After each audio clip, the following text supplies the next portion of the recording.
Bonjour, bonjour. Alors, c'est un plaisir pour moi d'être devant vous aujourd'hui. Enfin, plaisir. Je vais quand même vous raconter un peu les coulisses de l'invitation. Il y a quelques semaines, Nicolas me dit « Viens au Big, allez, tu verras, c'est sympa, c'est en petit comité, les gens sont bienveillants, bon, tu peux te lâcher parler de tout. » Et puis, on en a un peu marre des vieux, des niels, des bazins. Pour parler de la tech, il faut des jeunes. Alors, comme j'étais flatté, je ne me suis pas méfié. Et maintenant que je suis devant vous, je me rends compte que Nicolas ne m'a pas exactement tout dit. En fait, Nicolas, il a appliqué sur moi une des grandes règles des bons manipulateurs, c'est-à-dire pour que ça fonctionne, il ne faut pas que ce soit vrai, il faut que ce soit vraisemblable. Et ça marche. Alors, comme on est dans ce petit comité bienveillant avec un peu d'intimité, j'aimerais que vous m'aidiez à faire ma psychanalyse. La psychanalyse du chef de service de l'agence de lutte contre les manipulations de l'information dans un monde de post-vérité. Alors pour être très direct, je vais vous livrer en fait mes angoisses. Parce que j'ai plein d'angoisses. Quand on fait ce travail-là, on a toujours plein de questionnements. Ma première angoisse, c'est est-ce qu'on peut imposer une ou des vérités dans une démocratie? Depuis 2021 et la création de l'agence que je dirige, qui est Viginum, qui est l'agence de protection contre les manipulations de l'information, je peux vous confirmer une chose, c'est que nombreux sont les pays, les États étrangers, les entités non étatiques étrangères qui cherchent à imposer leur vérité, en réalité des récits et de la propagande, dans notre débat public. Et pourquoi? Parce que la France, en tant que symbole d'une démocratie, eh bien, en fait, est une cible de choix. Parce que notre débat public, il est libre et ouvert, il leur apparaît vulnérable, et donc ils tentent des choses. Imaginez une élection comme on a pu connaître l'année dernière, au cours de laquelle vous avez des sites de médias en langue française, en réalité administrés par des puissances étrangères, et qui vont diffuser des faux sondages sur les résultats de l'élection. Imaginez un faux site d'un parti politique, c'est-à-dire un site usurpé qui imite les vrais codes d'un site d'un parti politique, qui va proposer une prime de 100 € à tout électeur qui voterait pour le candidat de ce parti politique. Imaginez un mouvement de contestation sociale. Alors je sais que ce n'est pas simple parce qu'en France c'est assez rare, mais imaginez un mouvement de contestation sociale au cours duquel vous allez avoir des milliers de faux comptes, des bots et des trolls, qui vont chercher à attiser la colère, à la traduire par de la violence dans la rue. Imaginez enfin des entreprises françaises qui font l'objet de campagnes d'appel au boycott de leurs produits. Et là, j'ai envie d'en profiter, parce que je sais que j'ai en face de moi des entrepreneurs, pour vous dire que la manipulation de l'information ne touche pas que les États ou les périodes électorales. En tant que chef d'entreprise, d'une entreprise française, vous êtes des cibles. Votre réputation, derrière, c'est l'image de la France.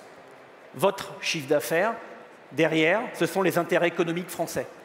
Et dans certaines régions du monde, quand on est une entreprise française, on est un objet de déstabilisation en ligne. Ces trois cas que je viens de vous évoquer, ce n'est pas des cas de science-fiction.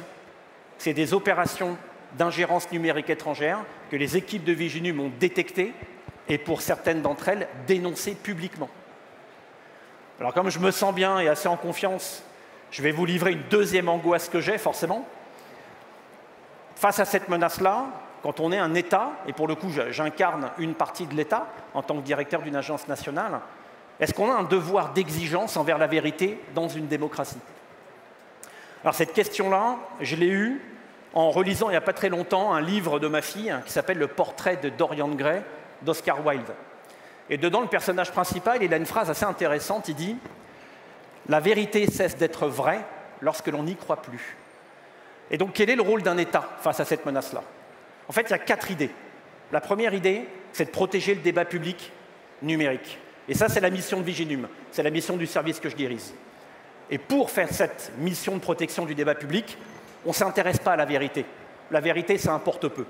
Ce qu'on va chercher, c'est d'identifier toutes les techniques, tous les procédés techniques utilisés par des acteurs étrangers pour manipuler la formation du débat public autour d'un sujet.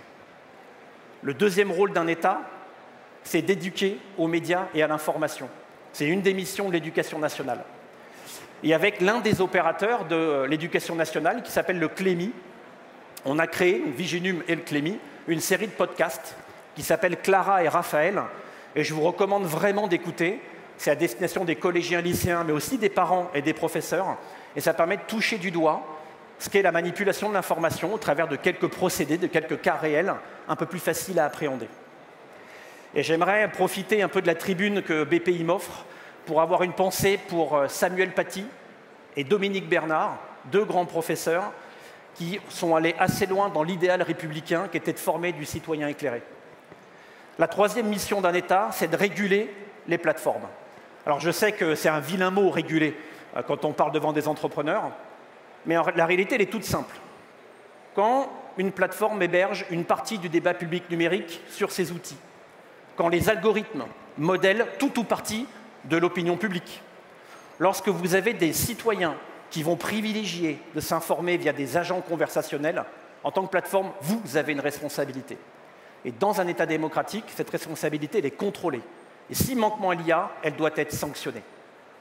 Et enfin, le quatrième rôle d'un État, c'est d'agir contre les auteurs de ces manipulations de l'information.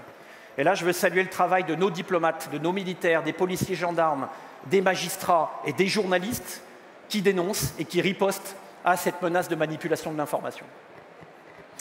Alors, je vois qu'on arrive à la fin de ma psychanalyse, et je suis sûr que vous vous posez la même question que moi. C'est OK, j'ai un peu mieux compris la menace, je vois ce que fait l'État, mais moi, en tant que citoyen, qu'est-ce que je peux faire ? Je n'ai pas de recette miracle, mais j'ai peut-être une chose que je peux vous dire, c'est ce que j'essaie de m'appliquer à moi-même, c'est d'oser penser par soi-même. Alors ça ne vient pas de moi, c'est Emmanuel Kant. Emmanuel Kant, c'est l'esprit critique, c'est l'esprit des Lumières, et il ne faut pas qu'elle s'éteigne. Merci à vous.